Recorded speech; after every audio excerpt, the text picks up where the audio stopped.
ગુજરાતના ઘણા ભાગોમાં ભારે વરસાદ થવાની શક્યતા, કેટલાક ભાગોમાં પૂર જેવી સ્થિતિ પણ થઈ શકે છે તેવું પણ તેમણે જણાવ્યું છે। દક્ષિણ ગુજરાત, મધ્ય ગુજરાતના ભાગોમાં ભારેથી અતિભારે વરસાદ થવાની શક્યતા છે। આગામી 36 કલાક જોવા જઈએ તો ગુજરાતના ઘણા ભાગોમાં ભારે વરસાદ થવાની શક્યતા છે। કેટલાક ભાગમાં તો જ્યારે પૂરની સ્થિતિ હોય તેવું જણાશે। દક્ષિણ ગુજરાતના ભાગો, નવસારી, સુરતના ભાગો, તેમજ સાતપુરાના ભાગો, મહારાષ્ટ્રના સરહદના ભાગોમાં ભારેથી અતિભારે વરસાદ થવાની શક્યતા છે। આ ઉપરાંત મધ્ય ગુજરાતના ભાગોમાં, વડોદરાના ભાગો તેમજ મહીસાગરના ભાગોમાં ભારેથી અતિભારે વરસાદ થવાની શક્યતા રહેશે। પંચમહાલના ભાગોમાં ભારેથી અતિભારે વરસાદ થવાની શક્યતા રહેશે।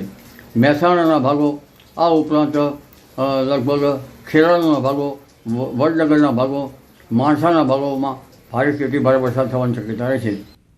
તો ધોળકા, વિરમગામ, કડીના ભાગોમાં ભારેથી અતિભારે વરસાદની શક્યતા છે। બનાસકાંઠા અને અમદાવાદમાં પણ ભારે વરસાદની આગાહી છે।